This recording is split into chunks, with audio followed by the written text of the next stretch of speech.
Hello दोस्तों, नमस्कार। स्वागत है आपका एक बार फिर से हमारे YouTube चैनल विद्यावृंद पर।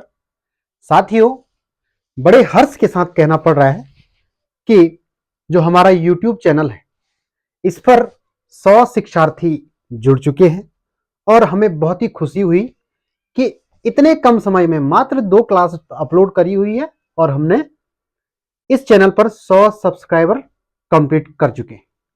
तो साथियों, उम्मीद है कि जो हम पढ़ा रहे होंगे वो आपकी समझ में आ रहा होगा और अपने दोस्तों के साथ भी जरूर से इस वीडियो को शेयर कर रहे होंगे। तो साथियों, इससे पहले मैंने 2 टॉपिक पढ़ा दिए थे। एक तो आपको भाषा का सामान्य परिचय पढ़ाया और उसके बाद जो हिंदी भाषा है, हिंदी भाषा की उत्पत्ति कैसे हुई, हिंदी भाषा का विकास कैसे हुआ और हिंदी भाषा में जो उपभाषाएं हैं और उपभाषाओं के अंतर्गत जो बोलियां हैं वो मैंने कंप्लीट पढ़ा चुका हूं और आशा करता हूं कि आपको वो टॉपिक समझ आएंगे। और उसके बाद मैंने एक जो छोटा सा चैप्टर है वो पढ़ाया था, वो था विश्व हिंदी सम्मेलन। अभी तक कितने विश्व हिंदी सम्मेलन हुए हैं, कितने भारत में हुए हैं और कौन कौन से महत्वपूर्ण जो विश्व सम्मेलन है वो हुए हैं। आशा करता हूं कि वो भी आपने देख लिया होगा। तो साथियों, आज का जो हमारा टॉपिक होगा वह हिंदी का, मैं मानता हूं कि हिंदी की धड़कन, हिंदी की भाषा, जो हिंदी की जो मूल भाषा है जो बनती है, तो वो मैं आज पढ़ाने वाला हूं और वो है वर्णमाला। ओके साथियों, वर्णमाला से ही जो लिपि चिन्ह है, जो लिपि चिन्ह जो देवनागरी लिपि चिन्ह में जो लिखे गए हैं उसके बारे में मैं आपको पढ़ाऊंगा। तो साथियों, बने रहिए आप इस वीडियो में। ओके, इस क्लास में आप बने रहिए और अपने दोस्तों के साथ भी ये क्लास शेयर करें। ओके, तो आज का जो मुख्य टॉपिक होगा वह है वर्णमाला। क्या है? वर्णमाला। ओके, सबसे पहले मैं आपको व्याकरण के 4 अंग बता देता हूं। व्याकरण के 4 अंग लिख लीजिए। व्याकरण के 4 अंग कौन कौन से व्याकरण के 4 अंग हैं? सबसे बड़ी बात है कि उन व्याकरण में जो 4 अंग हैं, आज हम पहले अंग की बात करेंगे और जो है वर्णमाला। तो सबसे पहले जो अंग है वो है वर्ण विचार। क्या है? वर्ण विचार। दूसरा आएगा शब्द विचार। शब्द विचार। तीसरा आएगा वर्ण विचार, शब्द विचार और वाक्य विचार। वाक्य विचार। और जो लास्ट है वो आएगा छंद विचार। ओके साथियों, और इस टॉपिक में हम आप बात करने वाले हैं वर्ण विचार की। वर्ण विचार के कौन कौन से अंग हैं वर्णमाला में? या तो आपको इसे वर्ण विचार बोलिए या इसे वर्णमाला बोलिए, कुछ भी कहिए, बात एक ही है। तो आज बात करने वाले हैं हम वर्णमाला की। ओके, मिटा देते हैं इसको। जो मुख्य टॉपिक है वह है वर्णमाला। तो साथियों, वर्णमाला किसे कहते हैं? सबसे पहली बात, वर्णमाला। वर्णमाला जो है लिपि चिन्हों के, जो देवनागरी लिपि है, लिपि चिन्हों के व्यवस्थित क्रम को वर्णमाला कहते हैं। समझ लो, स्वर और व्यंजन जो है उसमें क्या है वर्णमाला में? स्वर और व्यंजन, उनके व्यवस्थित क्रम को हम वर्णमाला कहेंगे। जैसे वर्णमाला किसे कहेंगे हम? जैसे देखिए, जैसे मैं लिख रहा हूं अ, आ, इ, ई, उ, ऊ, री, ए, आई, ओ, औ, अंग, अंग, आ। तो साथियों, यह होगी वर्णमाला। वर्णमाला क्यों कहेंगे इसको हम? क्योंकि ये क्या है? व्यवस्थित क्रम में। क्या है? व्यवस्थित क्रम में। अगर मैं इसको ऐसा लिखता, ई, ओ, आ, कुछ भी लिख देता, जैसे री लिख दिया मैंने, आई लिख दिया, ए लिख दिया, तो साथियों ये क्या वर्णमाला है? नहीं, वर्णमाला इसलिए नहीं होगा ये क्योंकि एक व्यवस्थित क्रम में नहीं है। क्या नहीं है, एक व्यवस्थित क्रम में नहीं है। जो व्यवस्थित क्रम में नहीं होता है, जो लिपि चिन्ह व्यवस्थित क्रम में नहीं होता है, उसे हम क्या कहते हैं, उसे कहेंगे हम वर्ण समूह। तो यह एक क्या हो जाएगा, वर्ण समूह। तो ये वर्ण समूह हो जाएगा और ये हो जाएगा वर्ण माला। तो साथियों, वर्ण समूह और वर्णमाला में कंफ्यूजन नहीं होना है। वर्णमाला मतलब लिपि चिन्हों के व्यवस्थित क्रम को क्या कहेंगे, वर्णमाला कहेंगे, और जिसमें आएंगे हमारी क्या, वर्णमाला में स्वर और व्यंजन। अब इसी की बात करेंगे हम कि वर्णमाला के कितने अंग हैं। वर्णमाला के 2 अंग हैं, वो एक है स्वर और दूसरा हो गया व्यंजन। और पहले बात करेंगे हम स्वर की, और आज हमारा जो टॉपिक रहेगा वो रहेगा स्वर से, क्योंकि स्वर काफी लंबा टॉपिक है और इसको हम बहुत ही आसानी से, बहुत ही आसान तरीके से आपको समझाने वाले हैं।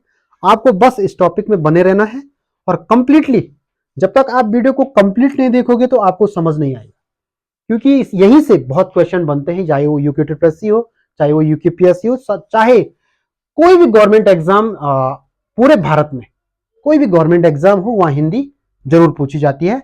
इसीलिए सभी लोग ध्यान से देखिए। अगर कहीं पे आपको दिक्कत हो तो आप कमेंट कर सकते हैं कि सर यहाँ पे गलत हो गया है, आप इसे सुधारने का प्रयास करेंगे। ओके, तो सबसे पहले हेडिंग डालेंगे हम। जो आज का टॉपिक होने वाला है हमारा, वो है स्वर और व्यंजन। पहले मैं बड़ा बड़ा बता देता हूं आपको, और जो टॉपिक होगा हमारा वो क्या है, स्वर और व्यंजन। और आज हमारा टॉपिक शुरू होने वाला है स्वर। तो स्वर, स्वर जो उच्चारण के आधार पर है, उच्चारण के आधार पर कभी कभार पूछ लेते हैं कि उच्चारण के आधार पर स्वर कितने प्रकार के होते हैं। बहुत बार पूछा गया है, आप इसको देख लेंगे। ओके, उच्चारण के आधार पर और मात्रा के आधार पर, मात्रा के आधार पर, उच्चारण के आधार पर जो स्वर होते हैं, जैसे आप उच्चारण कर रहे हैं तो वो होते हैं 11। और वो 11 कौन कौन से हैं, अ, आ, इ, ई, उ, सिर्फ उच्चारण के आधार पर बोल रहा है, उ, री, ए, आई, ओ, औ। गिन लो, 1 2 3 4 5 6 7 8 9 10 11। तो ये उच्चारण के आधार पर स्वरों की संख्या होगी 11। ओके, और जो मात्रा के आधार पर, जिसमें मात्राएं होती हैं, जैसे अ में ये मात्रा है, आ में ये मात्रा है, ई में ये वाली मात्रा है, उ में दिख रहा है आपको मात्राएं हैं। मात्रा किस में नहीं दिख रही आपको, जो मूल स्वर हैं, देखो अ, आ, ई, उ, री, ए, आई, ओ, औ। मात्रा किस में नहीं दिख रही है, सिर्फ री में। री में मात्रा नहीं दिख रही है, इसीलिए कहते हैं हम कि मात्रा के आधार पर स्वरों की संख्या, आधार पर स्वरों की संख्या, स्वरों की संख्या, मात्रा के आधार पर स्वरों की संख्या होती है 10। और वो मैंने बता दिया कौन कौन से, लिख भी देता हूं मैं। आज स्याही शायद खत्म हो चुकी है, देख लेता हूं मैं, फिलअप करता हूं बाद में, देख लो आप। अ, आ, इ, ई, उ, ए, आई, ओ, औ। तो ये क्या है, मात्रा के आधार पर स्वरों की संख्या हो जाएगी 10। गिन लो, 1 2 3 4 5 6 7 8 9 10। तो ये 10 मात्रा के आधार पर स्वरों की संख्या होती है। अब जो ये बचे हैं, कौन कौन से बचे, अंग और आह। ये क्या है, अंग और आह क्या है, इसको आप नोट करिए। जो अंग और आह है, यह अयोगवाह है। क्या है, इनको कहते हैं अयोगवाह, अंग और आह। ओके साथियों, और जो ये अंग है, इसको क्या कहेंगे हम, अनुस्वार। जो इसमें जो मात्रा लगी रहती है, ये इसे कहते हैं अनुस्वार। और जो आह के पीछे जो मात्रा है, इसे कहते हैं विसर्ग। दो बिंदी लगी है ना, उसको कहते हैं विसर्ग। तो जो हिंदी वर्णमाला का जो प्रथम जो चैप्टर है, जो मेन चैप्टर कहा जाता है, वो क्या है, वर्णमाला का। और वो मैं बता चुका हूं आपको कि स्वर क्या है, स्वर कैसे विभक्त है, उच्चारण के आधार पर और मात्रा के आधार पर। ओके, तो नेक्स्ट देखिए जो आता है, बड़ा बड़ा बता रहा हूं व्यंजन के बारे में, व्यंजन कितने हैं देख लीजिए, पहले इसे मिटा देते हैं।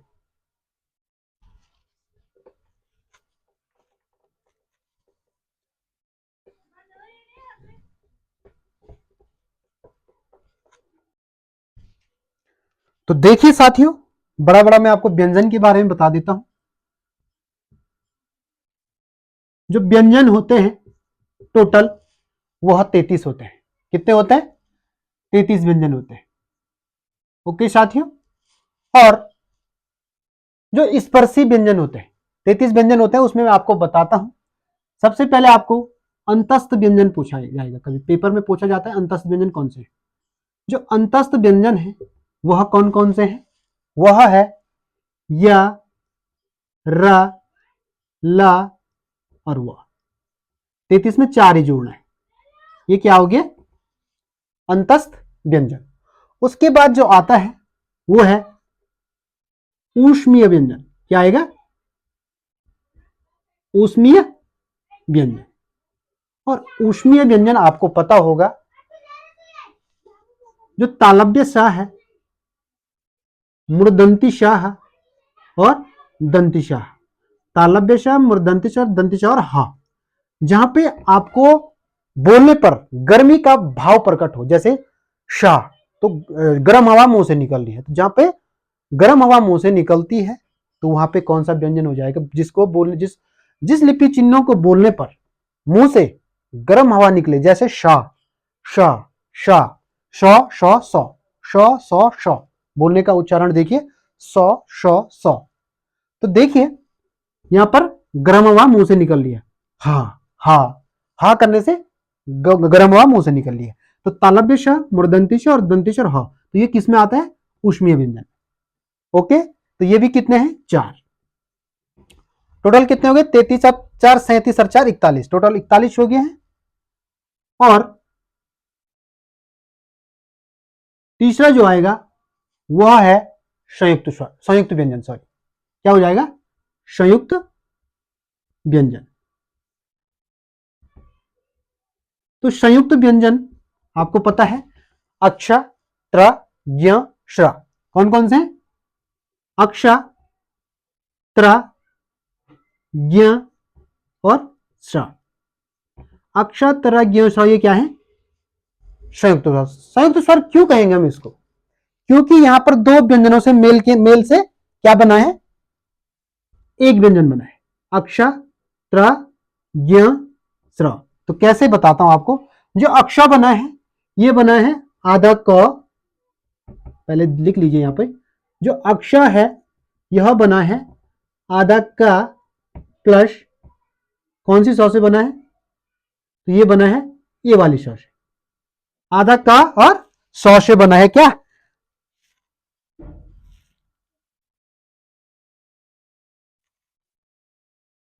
तो एक बार देख लीजिए, ये वाली 100 आएगी यहां पे।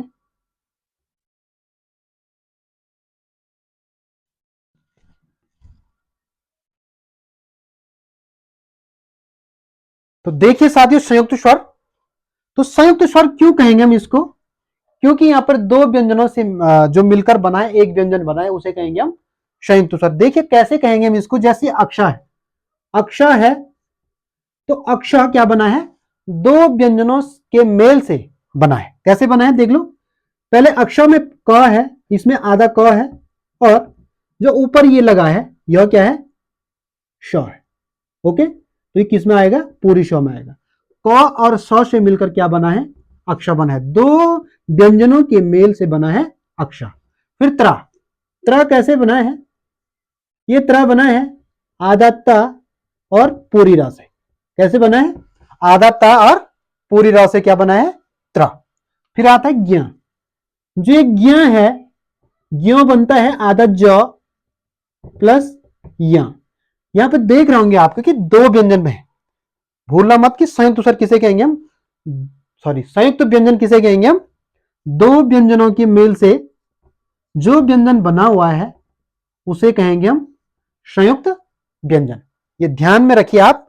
और जो लास्ट है श्र, स्र। तो ये तो दिख ही रहा है, इसमें ये वाली सौ है और र है, पूरी र है।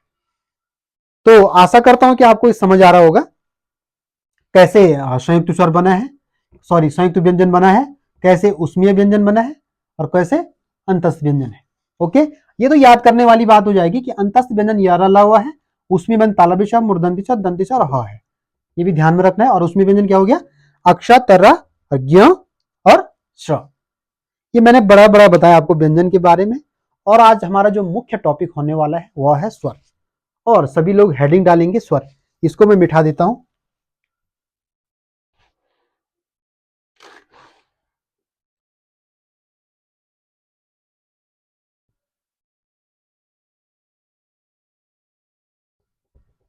तो साथियों सभी लोग तैयारी करते रहिए, जरूर एक न एक दिन सफलता आपके हाथ लगेगी। छुटपुट तैयारी करने से सफलता नहीं मिलती है, और जब तक आप कठिन परिश्रम दिन रात एक न करके तैयारी नहीं करोगे तो सिलेक्शन होने के चांसेस बहुत ही कम हो जाते हैं। ओके साथियों, आज हमारा टॉपिक है, देख लीजिए आप, स्वर। क्योंकि स्वर भी काफी लंबा टॉपिक है और इसको बताना बहुत ही महत्वपूर्ण हो गया था कि स्वर, एक ही वीडियो में मैं एक वीडियो में स्वर लेके आऊंगा और दूसरी वीडियो में व्यंजन वाली जितने भी टॉपिक से क्वेश्चन बनते हैं वो लेके आऊंगा। तो साथियों स्वर किसे कहते हैं?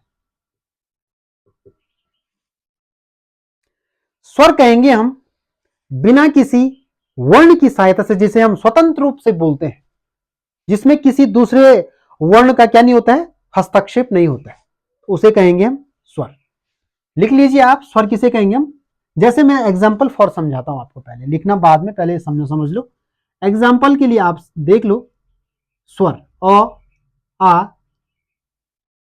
ई, ई, उ, उ, सॉरी, उ, उ, री, ए, आई, ओ,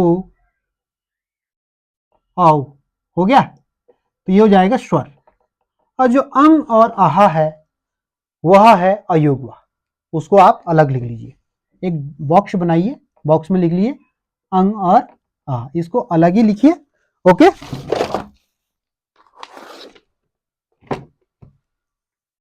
तो साथियों अब देखिए आप यहां अ, आ, इ, उ, उ, री, ए, आई, ओ, औ। कितने हो गए? 11 हो गए। ओके, तो साथियों इसमें भी आपको मैंने आपको आगे बता दिया है कि मात्रा और उच्चारण के आधार पर होते हैं। मात्रा के आधार पर मैंने बता दिया कि इसमें मात्रा के आधार 10 होते हैं, जबकि उच्चारण के आधार कितने होते हैं? 11 होते हैं। ये मैंने पहले ही बता चुका हूं आपको। कैसे बताया था मैंने आपको कि अ, आ, इ, उ, री, ए, आई, ओ, औ। ये हो जाएगा उच्चारण के आधार पर, पूरा उच्चारण के आधार पर आएगा। लेकिन जैसे ही बोलेगा मात्रा के आधार पर, तो मात्रा के आधार पर सिर्फ यहां से री हट जाता है। क्या हट जाता है? री हट जाता है। री मात्रा के आधार पर नहीं आता है। ओके, तो देखिए साथियों अब मैं आपको बताऊंगा उच्चारण के आधार पर स्वरों की संख्या क्या है और कैसे विभक्त है उच्चारण के आधार पर। सबसे पहले आता है उच्चारण के आधार पर स्वरों की संख्या।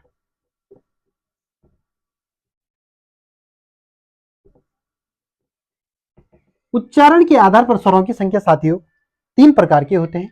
एक लघु स्वर होता है, एक दीर्घ स्वर होता है, एक होता है प्लुत स्वर। और इनको बोलने के आधार पर, जिसमें हवा कम निकलती है, किसमें ज्यादा निकलती है, किसमें 2 मात्रा का समय लगता है, किसमें 3 मात्रा का समय लगता है, ये मैं आपको इस उच्चारण के आधार स्वरों की संख्या बताने वाला हूं। बने रहिए वीडियो में। तो साथियों सबसे पहले आएगा लघु स्वर। लघु स्वर, फिर आता है दीर्घ स्वर, दीर्घ स्वर, और फिर आता है प्लुत स्वर। अब हेडिंग डालिए आप लघु स्वर। क्या डालोगे? लघु स्वर। तो साथियों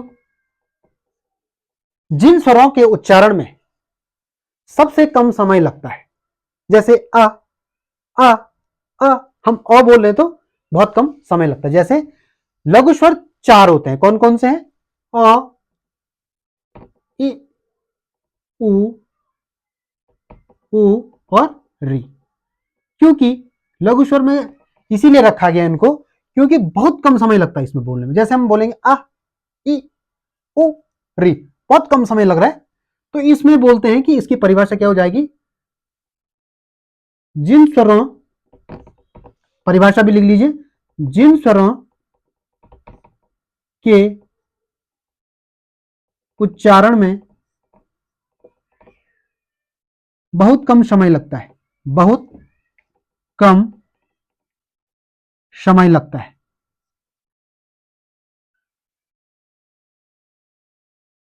या हम कह सकते हैं कि जिन स्वरों के उच्चारण में एक मात्रा का समय लगता है, सिर्फ एक मात्रा का समय लगता है, उसे कहेंगे हम सबसे पहले लघु स्वर। तो इसको भी लिख लीजिए आप, जिसमें जिन स्वरों के उच्चारण में एक मात्रा का समय लगता है, एक मात्रा का, पूरा लिखिए, एक मात्रा का समय लगता है,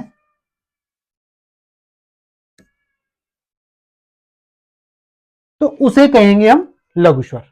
तो मैंने बता दिया कि कैसे इसको हम लघु स्वर कहेंगे, क्योंकि इसमें क्या हो रहा है, बहुत कम समय लग रहा है। जैसे अ, इ, उ, री, तो जो भी छोटी ई, छोटा उ, तो इनमें भी क्या लग रहा है, बहुत कम समय लग रहा है, तो इसीलिए हम इसको लघु स्वर में रखते हैं। और जो ये लघु स्वर है अ, इ, उ, री, इसे ही क्या कहेंगे हम, मूल स्वर। इसे ही क्या कहते हैं, मूल स्वर। मूल स्वर क्यों कहेंगे इसको? मूल स्वर इसलिए कहते हैं क्योंकि इन्हीं स्वरों से अन्य स्वरों की, अन्य स्वरों का क्या होता है, निर्माण होता है। जैसे मैं आपको बता देता हूं, जैसे क्या है अ, इ, उ, री, अगर मैं अ धन अ को मिलाता हूं, अ धन अ को मिलाता हूं, देख लो, अ धन अ को मिला रहा हूं तो क्या बन रहा है, आ इसी से बन रहा है। अगर मैं अ धन ई को मिलाता हूं, अ धन ई को मिलाता हूं, अ धन ई को मिलाता हूं, तो यहां पे किसका निर्माण होता है, ए का निर्माण होता है। अगर इसका दीर्घ हो रहा है तो आपको पता है कि दीर्घ संधि में कौन कौन सा नियम लगता है, यही वाला नियम लगता है, और ये लगता है गुण संधि में, अ धन ई बराबर ए। ओके, ये कहां पे लगेंगे हमारे, जब संधि पढ़ाऊंगा तब बताऊंगा उसको मैं। तो साथियों, तो देख रहे होंगे आप, इसलिए उसको मूल स्वर भी कहते हैं। ओके, अब बताता हूं, जैसे मैं इसको जोड़ता हूं, किसको, अ धन उ, देख लीजिए, यहीं पे देख लो, अगर मैं अ धन उ को जोड़कर कौन से शब्द का निर्माण हो रहा है, कौन से स्वर का निर्माण हो रहा है, वो हो रहा है उ का। और ये भी इसका उदाहरण है गुण संधि का। और जो लास्ट बताऊंगा मैं आपको, हाँ एक और बता देते हैं आपको, जैसे ई, अगर मैं ई और ई को जोड़ता हूं, छोटी और छोटी ई को जोड़ने पर क्या बनेगा, फिर बड़ी ई बनेगा। तो इन्हीं स्वरों से, जो ये 4 स्वर हैं जिनको लघु स्वर या मूल स्वर कहते हैं, इन्हीं 4 स्वरों से सभी स्वरों का निर्माण हो सकता है, इसीलिए इनको मूल स्वर कहते हैं। ओके साथियों, आशा करता हूं इतना समझ आया होगा। फिर नेक्स्ट देखिए,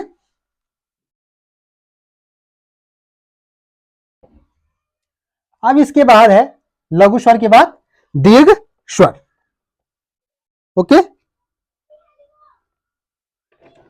तो दीर्घ स्वर के बारे में देख लीजिए आप।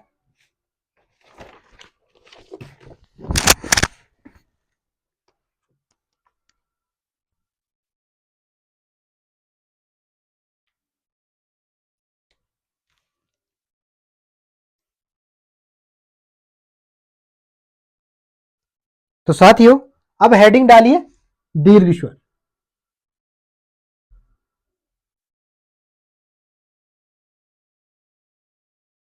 दीर्घ स्वर किसे कहेंगे हम, वे स्वर जिनके उच्चारण में लघु स्वर से मतलब लघु स्वर से ज्यादा समय लगता है। जैसे लघु स्वर में बहुत कम समय लग रहा था उच्चारण करने में, वैसे दीर्घ स्वर में, दीर्घ स्वर में क्या होता है कि इसमें लघु स्वर से थोड़ा ज्यादा समय लगता है उच्चारण करते समय। या कह सकते हैं हम कि वे स्वर जिनके उच्चारण में 2 मात्रा का समय लगता है, उसे क्या कहेंगे हम, दीर्घ स्वर कहते हैं। इसकी परिभाषा लिख लीजिए आप, वे स्वर जिनके उच्चारण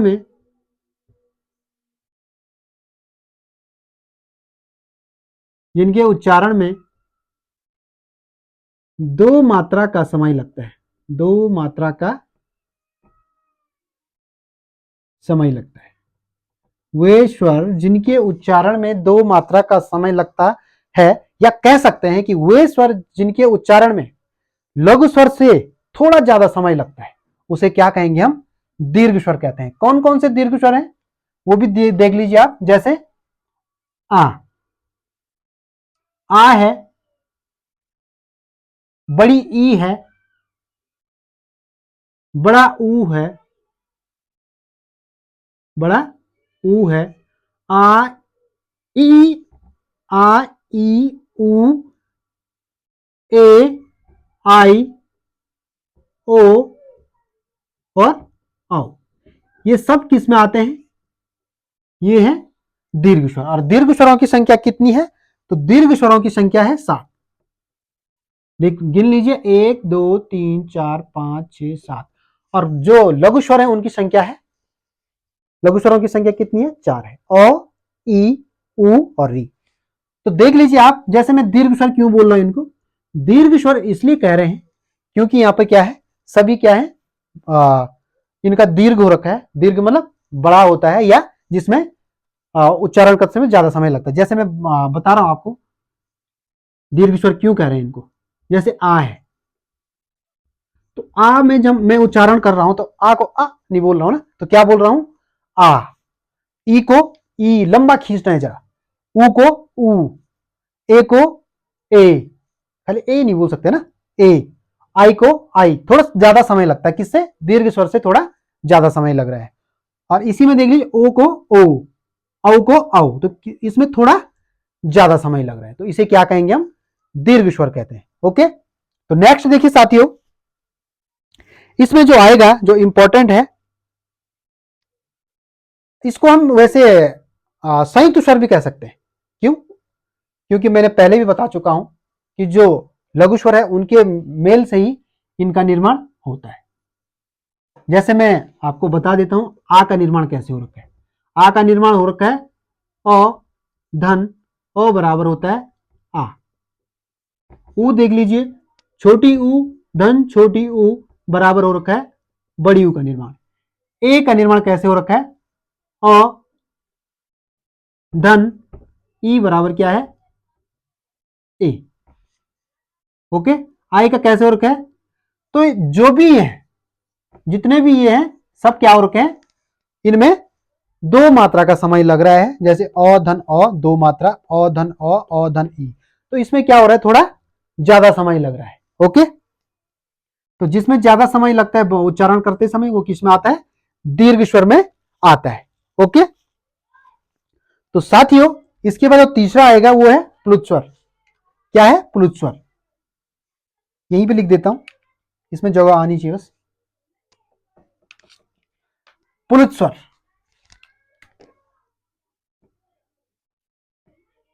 प्लुत स्वर, तो देख लीजिए प्लुत स्वर। अब यहां पे जरा ध्यान देना, क्योंकि प्लुत स्वर कई बार पूछा गया है और बच्चे यहीं पे कंफ्यूज हो जाते हैं कि प्लुत स्वर है क्या। क्योंकि प्लुत स्वर के बारे में बच्चे सिर्फ यही पढ़ लेते हैं कि लघु स्वर है, दीर्घ स्वर है, और इसको छोड़ देते हैं क्योंकि अंत में रहता है, लड़के इस पर ध्यान नहीं देते हैं। तो इसमें क्या होता है कि जो प्लुत स्वर है, इसमें इससे भी ज्यादा समय लगता है, दीर्घ स्वरों से भी जिसमें ज्यादा समय लगता है, तो वहां पर आता है प्लुत स्वर। और प्लुत स्वर का एक चिन्ह होता है, इसमें प्लुत स्वर का जो चिन्ह है वो देख लीजिए। प्लुत स्वर का चिन्ह है ये जहां पर ये वाला चिन्ह आपको दिखाई दिए, तो उसे आप किस में रखोगे, प्लुत स्वर में। उस वहां पे किसका प्रयोग हो रखा है, प्लुत स्वर का प्रयोग हो रखा है। ओके, इसकी परिभाषा होती है कि जिन स्वरों के उच्चारण में, जिन स्वरों के या जिन शब्दों के उच्चारण में 3 मात्रा का समय लगता है या दीर्घ स्वर से भी ज्यादा समय लगता है, उसे क्या कहेंगे हम, उसे कहेंगे प्लुत स्वर। तो इसकी परिभाषा लिख लीजिए, जिन स्वरों के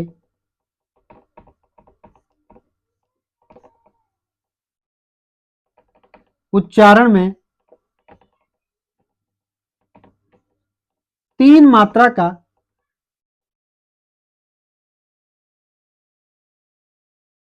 समय लगता है तो उसे कहेंगे हम प्लुत स्वर। तो प्लुत स्वर है क्या, देख लीजिए। जैसे मैं कोई शब्द बोलता हूं, जैसे किसी का नाम लेता हूं, जैसे राम। तो राम में जब हम कोई क्या करते हैं, भजन गाते हैं, जैसे क्या बोलते हैं, राम, क्या बोलते हैं, राम।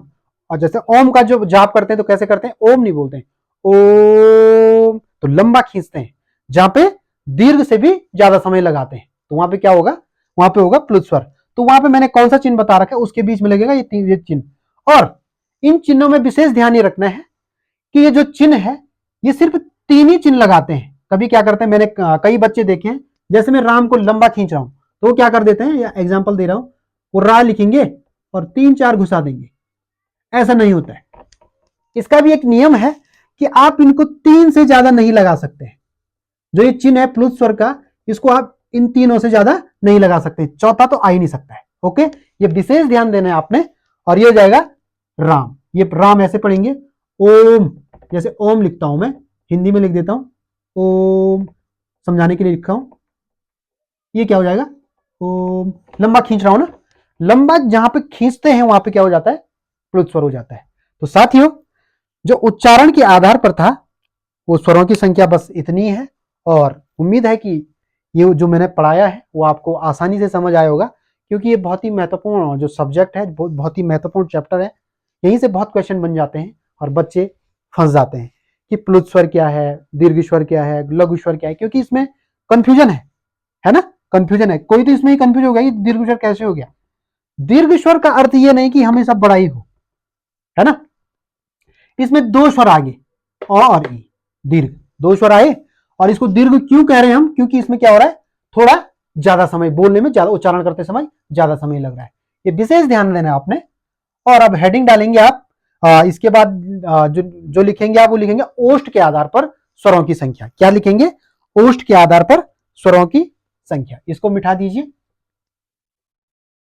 और उम्मीद है कि आपको जो मैं पढ़ाता हूं वो आसानी से समझ आता होगा, क्योंकि मैंने भी ऐसी तैयारी करी जैसे आप लोग कर रहे हैं। तो साथियों, अब हेडिंग डालिए, ओष्ठ के आधार पर स्वरों की संख्या।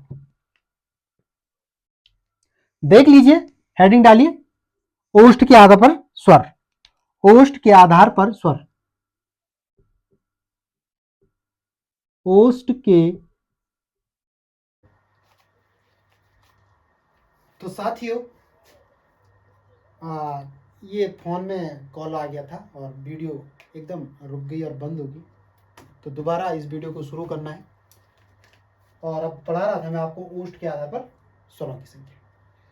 तो ओष्ठ के आधार पर जो स्वर हैं वो 2 प्रकार के होते हैं, एक होते हैं वृत्तमुखी, एक होता है अवृत्तमुखी। तो हेडिंग डालिए, ओष्ठ के आधार स्वरों की संख्या होती है 2, एक होता है वृत्तमुखी, वृत्तमुखी, और एक है अवृत्तमुखी, अवृत्तमुखी। ये विशेष ध्यान रखने आपने कि वृत्तमुखी का अर्थ क्या है, ओष्ठ जहां पर वृत्त के आकार का हो, ओष्ठ जहां पर वृत्त के आकार का हो और उच्चारण करने जैसे हमारा मुंह क्या हो जाता है, वृत्त के आकार का बन जाता है, उसमें किस में रखेंगे उसे, वृत्तमुखी में रखें। अवृत्तमुखी मतलब जिस स्वरों के उच्चारण में जो होठ होते हैं वो वृत्त के आकार का नहीं बनते। ओके, जैसे वृत्तमुखी कौन कौन सा हो जाएगा, उ उ उ उ और ओ और औ। कैसे, जैसे मैं ऊ बोल रहा हूं, ऊ, तो यहाँ बीच में एक वृत्त जैसा बन रहा होगा, ऊ बोलने पर जो बन जाता आदमी का मुंह, वो ऐसा हो जाता है। ओके, ओके साथियों, ऊ और ओ। तो साथियों, जो है जहां पर किसी स्वर का उच्चारण करते समय मुख जो ओष्ठ है वृत्त के आकार का बनता है, तो वहां हो जाता है वृत्तमुखी स्वर। अवृत्तमुखी स्वर वे स्वर जिनके उच्चारण करते समय ओठ वृत्त के आकार के नहीं बनते हैं, तो वहां हो जाएंगे अवृत्तमुखी स्वर। तो वो कौन कौन से हो जाएंगे, वो हो जाएगा अ, आ, ई, ई ए आई हो गया। तो ये क्या हो जाएंगे, अवृतमुखी स्वर। इसे अवृतमुखी क्यों बोल रहे हैं, जैसे अ बोल रहा हूं अ, तो अ में वृत्त नहीं बन रहा है, कहीं पर भी ओष्ठ वृत्त के आकार के नहीं बन रहे। आ में भी आ में क्या हो जा रहा है, पूरा मुंह खुल जाता है। तो पूरा मुंह खुल जाता है तो यहाँ पर भी पूरा मुंह खुलने के कारण आ नहीं बनेगा। ई में तो बनेगा ही नहीं, इस ई में भी नहीं बनेगा, छोटी ई और बड़ी ई में भी नहीं बनेगा, ए में भी नहीं बनता है और आई में भी नहीं बनता है। ओके, तो नेक्स्ट देखिए साथियों,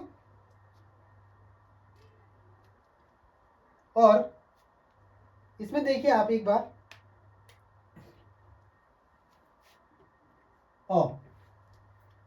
सिर्फ मैंने बताया था ये क्या है, मूल स्वर है।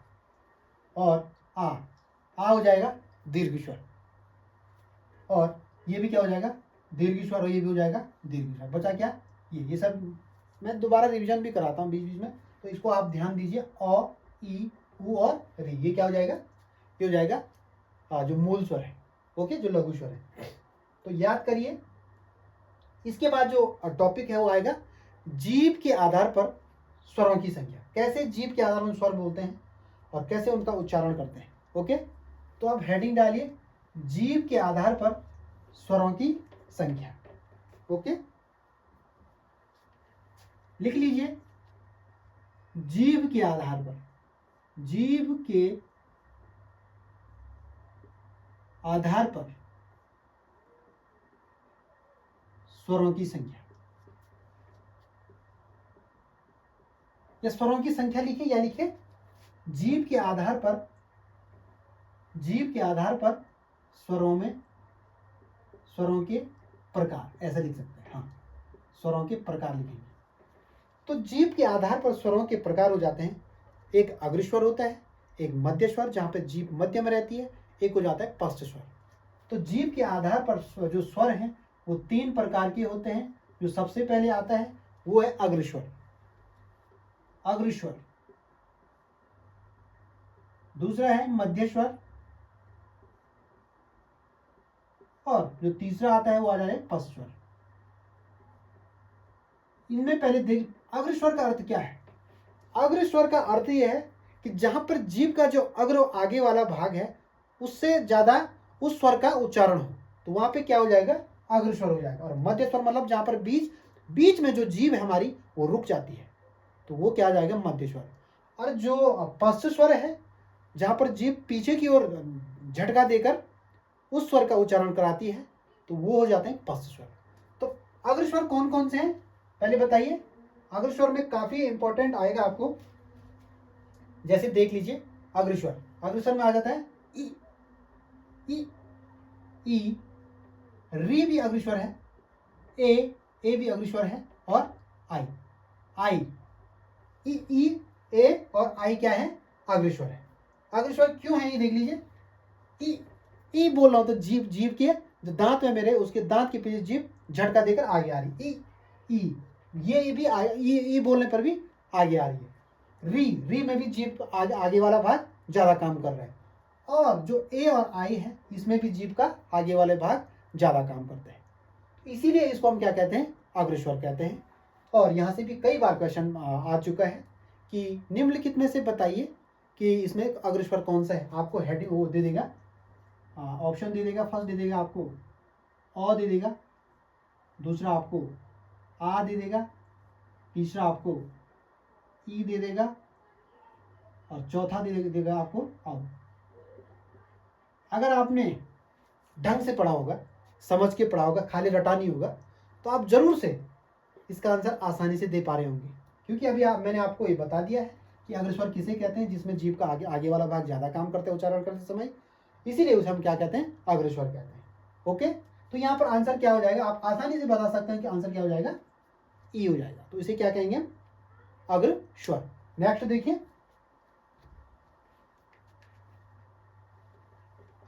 अग्रस्वर की बात आता है, अग्रस्वर के बाद आएगा मध्य स्वर। मध्य स्वर किसे कहते हैं, मध्य स्वर एक बार पुनः बता देता हूं ताकि आप भूले ना, और इसे लंबे समय तक जो एग्जाम हमारा जो अग्रिम एग्जाम है आने वाले, फॉरेस्ट गार्ड है, और जो उससे पहले जो एग्ज़ाम होगा हमारा वो वीडियो वाला होने वाला है।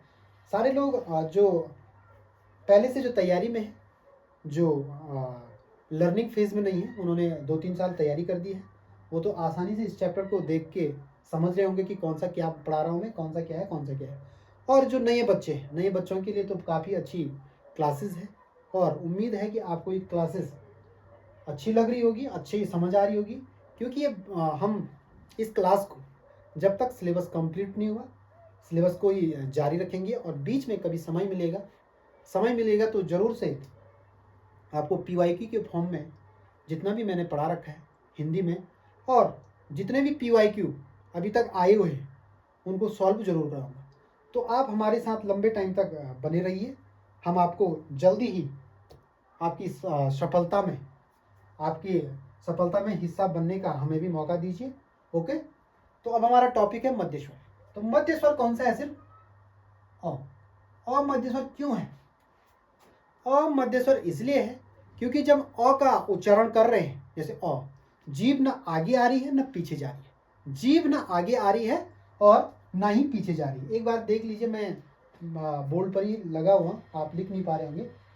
क्या हो रहा है? जीभ ना आगे आ रही है ना पीछे जा रही है, जीभ रह रही है बीच में।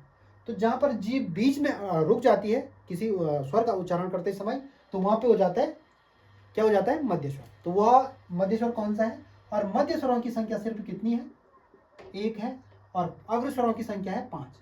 और जो बचे पश्च स्वर, कौन कौन बचा? एक तो आ बचा, आ, ई री ए आई। कौन कौन से बचे? उ उ ए आई हो गया, बचा क्या? ओ और औ। जो बचे वो किस में आते हैं? वो आते हैं पश्च स्वर में। पश्च स्वर क्यों? जैसे आ बोलेंगे, आ में जो जीभ है वो पीछे की ओर झटका दे रही है, पीछे वाला भाग और पीछे खिसक रहा है, तब हम आ का उच्चारण कर पा रहे हैं। ओके, ऊ में भी जीभ पीछे की ओर धक्का देती है, इस ऊ में भी और ओ में भी, आओ में भी। आसानी से, काफ़ी इजी चैप्टर है और उम्मीद है कि आप तो आसानी से समझ रहे होंगे, क्योंकि आप बहुत ही मेहनती छात्र हैं। यही उम्मीद हमें पहले से थी कि आप एक मेहनती छात्र की जो आपके लक्षण हैं, जो आप हमारी वीडियो को कंटिन्यू देख रहे हैं। और मैंने एक चीज़ गौर किया कि जो हमारी वीडियो है, जो हमारी क्लासेस हैं, आप काफ़ी अच्छे तरीके से देख रहे हैं, क्योंकि उसमें जो मेन जो खेल है वो है देखने का। आप वीडियो कितने लंबे समय तक देख रहे हैं, और यहाँ तो साफ पता चल जाता है YT में कि आपने कितनी वीडियो देखी, कैसे देखी। तो साथियों, इसी से हमें काफ़ी खुशी होती है कि आप लोग हमारी वीडियो देख रहे हैं और अपने दोस्तों के साथ शेयर कर रहे हैं, यही हमें बहुत ही खुशी देती है। ओके, पश्च स्वर भी पढ़ा दिया मैंने, अग्र स्वर पढ़ा दिया, मध्य स्वर पढ़ा, जीभ के आधार पर पढ़ा दिया। अब पढ़ाएंगे आपको क्या? जीभ के आधार पर हो गया, तीसरा आएगा ओष्ठ के आधार पर हो गया, जीभ के आधार पर हो गया। अब आएगा मुख के आधार पर। क्या है? मुख के आधार पर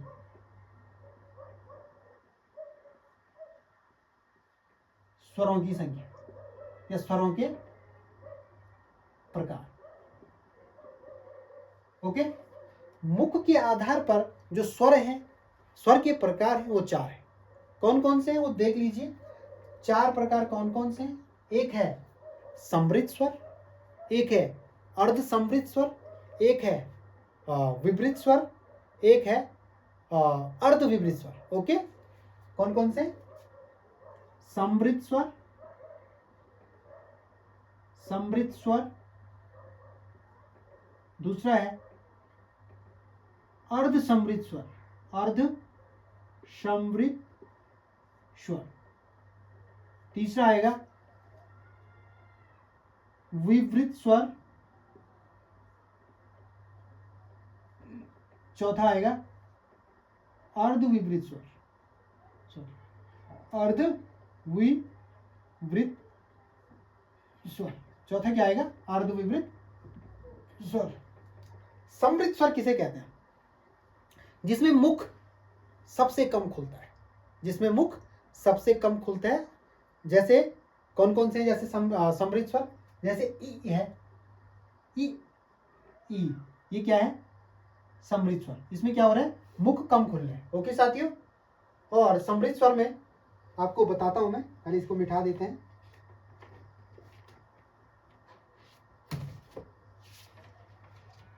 और आशा है कि आप आसानी से समझ पा रहे होंगे।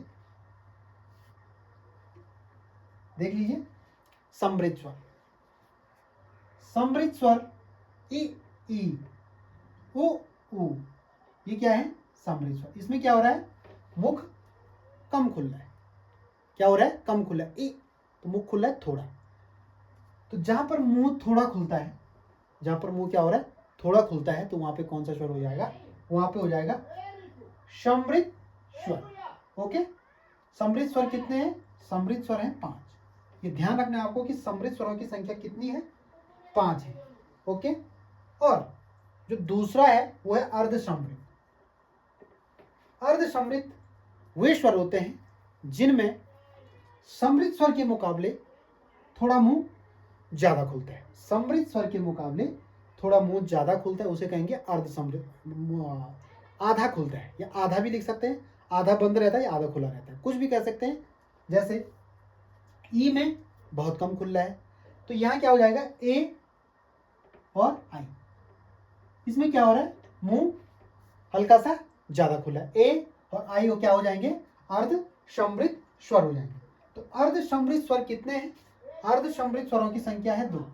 अर्ध समृद्ध स्वरों की कितनी संख्या है? 2। देख लीजिए कैसे पहचानना है कि ये समृद्ध है या अर्ध समृद्ध है।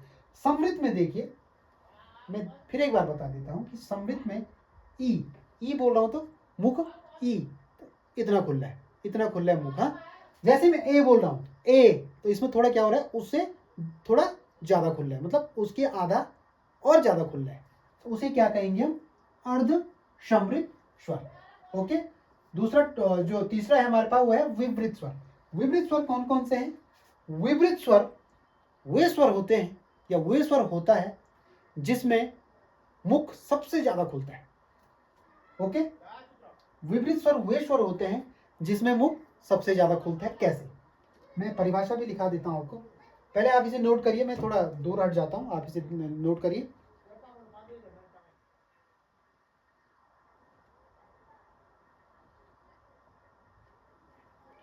आसानी से आपने लिखा होगा। अब इसे मिटा देता हूं।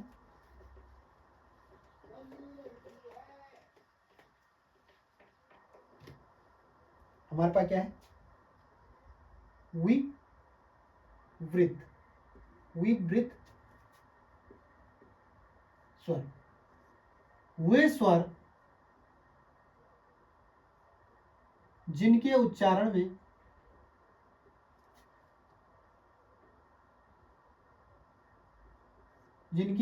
में मुख या मुंह सबसे ज्यादा खुलता है,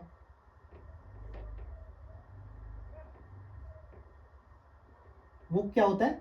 सबसे ज्यादा खुलता है, तो उसे कहते हैं विवृत स्वर। जैसे सबसे ज्यादा मुख किसमें खुलता है? तो विवृत स्वरों की संख्या कितनी है? तो विवृत स्वरों की संख्या है 1, और वह है आ में देखिए, जब मैं आ बोल रहा हूं तो पूरा मुंह खुलता है। इसकी दूसरी परिभाषा कह सकते हैं कि वे स्वर जिनके उच्चारण मुंह पूरा खुलता है, वे स्वर जिनके उच्चारण में मुंह पूरा खुलता है, उसे कहते हैं हम विवृत स्वर। ओके, विवृत स्वर क्या हो गया? आ हो गया। तो आसानी से समझ आया होगा। अब लास्ट है, जो मुख्य आधार जो लास्ट है वो है अर्ध अर्ध विवृत स्वर। अर्ध विवृत स्वर किसे कहते हैं? वे स्वर जिनके उच्चारण में विवृत स्वर के मुकाबले थोड़ा, उससे आधा, अगर ये पूरा खुल रहा है तो इसके आधा। जैसे हमारा मुंह इसमें पूरा खुला, आ में मुंह पूरा खुलता है, जैसे मैं बोल रहा हूं इसके आधा मुंह, मतलब थोड़ा इतना खुलता है। ओके, मुंह इसमें कम खुलता है, उसे कहते हैं हम अर्ध विवृत स्वर। तो अर्ध विवृत स्वर जैसे क्या है? ओ अर्ध विवृत स्वरों में आता है। क्यों आता है? क्योंकि जैसे मैं आ बोल रहा हूं तो आ में बड़ा हो रहा है मुंह, ओ में उससे हल्का छोटा हो रहा है, मतलब उसके आधा हो रहा है। और जो नेक्स्ट है आई आई और औ, औ, सॉरी ओ नहीं, औ, ओके। ओ, आई और औ, ये तीन है अर्ध विपरीत स्वर। तो अर्ध विपरीत स्वरों की संख्या 3 है, जिसमें अ, आई और औ और आ औ, उसका सीधे आधा हो जा रहा है। आ औ, इसमें क्या हो रहा है, सीधे इसके आधा हो जा, आ के आधा किसके हो रहा है, औ हो जा रहा है कि नहीं। और नेक्स्ट देखिए आई, आई में भी मुंह आ से आ के मुकाबले उसके 50% खुल रहे हैं। जहां पे आ के मुकाबले मुंह 50% खुलता है, तो वहां पे क्या हो जाएगा, वहां पे हो जाएगा अर्ध विपरीत स्वर। क्या हो जाएगा, अर्ध विपरीत स्वर। तो साथियों, इस टॉपिक में आज मैंने आपको बता दिया, और जीभ के आधार पर बताया, ओष्ठ के आधार पर बताया, और आपके मुख के आधार पर बताया, स्वर व्यंजनों का जो सामान्य परिचय है वो बताया, और आसानी से मुझे विश्वास है कि आपको समझ आया होगा। तो साथियों, अब है हमारा नासिका के आधार पर स्वर। नासिका के आधार पर स्वर।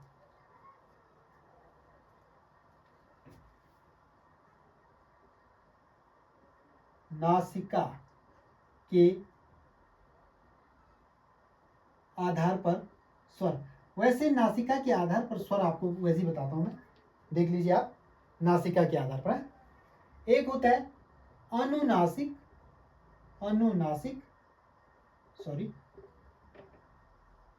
जहां पर मिस्टेक होती है तो जरूर आप कमेंट कीजिए, सर वहां पर गलत लिख दिया है, तो मैं उसे पिन कर लूंगा। आप इतना मेरा कार्य आसान करेंगे, मुझे इतनी आपसे पूर्ण उम्मीद है। अनुनासिक स्वर, और एक है निर्नुनासिक स्वर। क्या है, निर्नुनासिक स्वर। क्या है, निर्नुनासिक स्वर। अनुनासिक मतलब जिसमें नाक से और मुंह से स्वरों का उच्चारण होता है, उसे क्या कहते हैं हम, अनुनासिक स्वर। और जिससे निर्नुनासिक किसे कहेंगे, जिसमें नाक का कोई उसमें वो नहीं रहती, वैल्यू नहीं रहती, निर्नुनासिक स्वर। तो कौन कौन से अनुनासिक और निर्नुनासिक स्वर, तो देख लीजिए। जितने भी स्वर हैं, क्या है, जितने स्वर हैं, सभी स्वर क्या है, निर्नुनासिक है। क्या है, सभी स्वर निर्नुनासिक स्वर है। निर्नुनासिक स्वर है। क्यों है सभी स्वर निर्नुनासिक, क्योंकि इसमें अंगा, अंगा का प्रयोग नहीं होता है। किसका प्रयोग नहीं होता है, चंद्रमा का प्रयोग, चंद्रमा बिंदु का प्रयोग नहीं होता है। कैसे नहीं होता है, देख लीजिए। जैसे मैं सभी स्वर बोल रहा हूं, तो अ, आ, ई, उ, री, ए, आई, ओ, औ। तो यहां पर सभी स्वर क्या है, निर्नुनासिक है, क्योंकि इसमें क्या है, अंगा की मात्रा नहीं है। अगर सपोजेड में अनुनासिक बोल रहा हूं, तो इसमें क्या हो जाएगा, अगर स्वरों में चंद्रमा बिंदु का प्रयोग करते हैं, तो वह क्या बन जाते हैं, अनुनासिक स्वर बन जाते हैं। देखा होगा आपने, आंख लिखता हूं मैं, सपोज आंख, तो यहां पर जो स्वर था आ के ऊपर चंद्र बिंदु लगने से ये क्या हो जाता है, अनुनासिक स्वर हो जाता है ना। आंख लिखता हूं, जैसे जैसे कई शब्द है, आंगन, आंगन है, आंगन है, इतनी बहुत शब्द ऐसे हैं जिसमें चंद्रमा बिंदु का प्रयोग होता है। जैसे चांद लिखता हूं, चांद में भी चंद्रमा बिंदु का प्रयोग होता है। चंद्रमा बिंदु इसलिए बोल रहा हूं क्योंकि चंद्र के आकार का होता है ये, ओके। और ये आपको पता है क्या है, अनुस्वार है। क्या है, अनुस्वार। अनुस्वार का प्रयोग जैसे किसमें होता है, अनुस्वार जैसे ये हो गया, अंग, अंग है, टांगा है, टांगा है, ओके। देख लीजिए अनुनासिक, सपोज एट कैसे बता रहा हूं मैं। जैसे अनुनासिक स्वर बोल रहा हूं मैं, तो अनुनासिक स्वर कैसे बनाऊंगा मैं इसको, सपोज एट मैंने इसमें चंद्र बिंदु रख दिया, यहाँ पर नहीं लिखता हूँ, यहाँ पर आप कंफ्यूज हो जाओगे। अ, आ, ई, उ, री, ए, सॉरी ए आई ओ और औ। साथियों अगर सपोज है मैं इसमें अनुस्वार रख देता हूँ, सब में अनुस्वार रखता हूँ, तो तब जाके हम इसके किसमें करेंगे इसका प्रयोग, इन स्वरों का प्रयोग किसमें करेंगे, फिर इनको करेंगे अनुनासिक स्वर। क्योंकि इसमें जिसमें मुंह और नाक से दोनों से हवा निकलती है। कैसे निकलती है, जैसे मैं बोल रहा हूँ अंगा अंगा अंगा, तो अंगा में क्या हो रहा है, नाक से भी हवा निकलती है और मुंह से भी हवा निकलती है। और इसमें 70% नाक से स्वरों का उच्चारण होता है, जिसमें जैसे अंगा, जैसे नाक का प्रयोग इसमें ज़्यादा हो रहा है। मुंह से भी हवा निकल रही है लेकिन इसमें नाक का प्रयोग ज़्यादा हो रहा है कि नहीं। इसीलिए इसे हम क्या कहेंगे, फिर जब ये बिंदु पड़ जाता है, जो अनुस्वार है ये लग जाता है, तो तब क्या हो जाता है, ये हो जाएगा अनुनासिक। साथियों अगर मैं लिख रहा हूँ क्या इसको मैं जनरली बता रहा हूँ आपको, क्योंकि कभी कभार आ जाता है ये भी, सामाजिक, सामाजिक या सामाजिक, कौन सा शुद्ध है, आ गया क्वेश्चन। इसमें और इसमें शुद्ध कौन सा है। सपोज दैट मैं इस रेखा को हटा देता हूँ, हटा दिया मैंने रेखा, अब बताओ इसमें शुद्ध कौन सा है। ऑब्वियसली बात हो जाएगी, शुद्ध कौन है, कौन सा हो जाएगा, ये वाला हो जाएगा सामाजिक। क्यों शुद्ध हो जाएगा, क्योंकि इसमें जो रेखा पड़ी है ना रेखा, तो इस रेखा को कहते हैं शिरोरेखा। क्या कहते हैं, शिरोरेखा। ओके, तो इस रेखा का ध्यान रखना है, बार बार जो हम खींचते हैं हिंदी में खड़ी रेखा, इसको खड़ी रेखा बोलते हैं और इसको पड़ी रेखा बोलते हैं। ओके, ये खड़ी रेखा है और ये पड़ी रेखा, ये खड़ी रेखा और ये पड़ी रेखा, ये ध्यान जरूर देना है आपको। उम्मीद है कि आज का टॉपिक आपको समझ आया होगा। इस टॉपिक में बस इतना ही है। उम्मीद है कि आपको ये टॉपिक समझ आया होगा और बहुत ही महत्वपूर्ण टॉपिक है। टॉपिक से काफ़ी क्वेश्चन बने हुए हैं, आप देख सकते हैं PYQ में आपको अनुनासिक व्यंजन पूछा गया, अनुनासिक स्वर पूछा गया है, और स्वरों से मुख्य जो आते हैं वो आपको स्पर्शी व्यंजन है। स्पर्शी व्यंजनों की संख्या मैं बता देता हूँ जनरली, क्योंकि कल हमारा टॉपिक वही होने वाला है व्यंजन। फिर भी सामान्यतः जो स्पर्शी व्यंजन है देख लीजिए, जो स्पर्शी व्यंजन है देख लीजिए, जो इसमें का चा टा ता ता, क च ट त प, कितने हैं, कितने हो गए, 5 हो गया ना। का खा गा घा गा हो गया, चा छा सॉरी चा छा जा झ और या, ट ठ ड ढ, ये कल पढ़ाएंगे आपको। जो उच्चिष्ट व्यंजन है उनके बारे में भी कल समझाया जाएगा आपको। ट ठ ड ढ अण, आपको उच्चिष्ट व्यंजन ऐसी बता देता हूँ मैं, देख लीजिए, ड और ढ, ये क्या है, उच्चिष्ट व्यंजन है। क्या है, उच्चिष्ट या ताड़नजात, इसको उच्चिष्ट या ताड़नजात व्यंजन भी कहते हैं। देख लीजिए, ता था द ध न, प फ ब भ म। तो साथियों ये कितने हो गए, ये 25, इसको बोलते हैं, ये 25 को बोलते हैं हम, ये 25 जो व्यंजन है इनको बोलते हैं स्पर्शी व्यंजन। और जो मैंने आगे बड़ा बड़ा आपको समझाया था, उसमें मैंने आपको अंतस्थ व्यंजन बताया था, ऊष्मीय व्यंजन बताया था, और जो संयुक्त व्यंजन बताया था, वो भी कल आपको डिस्कस करेंगे। उम्मीद है कि आज का टॉपिक आपको समझ आया होगा और अच्छी क्लास लगी होगी आपको। अगर आपको ये टॉपिक समझ आता है, जहाँ पर भी गलती छूटी होगी तो ज़रूर से याद दिला देना, और जहाँ पर आपको लगता है कि यहाँ पे सर ने गलत बता रखा है या भैया ने गलत बता रखा है, तो ज़रूर से हमें उससे कमेंट्स बॉक्स में पिन करके हम रख दूँगा, आप कमेंट कर देना, मैं उसको रिप्लाई भी कर दूँगा कि यहाँ पर गलत हुआ था, मैं उसको ठीक करने की कोशिश करूँगा जितने मेरे स्तर से हो सकता है। मैंने आपको बताया। उम्मीद है कि आज की वीडियो आपको पसंद आई होगी। बहुत बहुत धन्यवाद।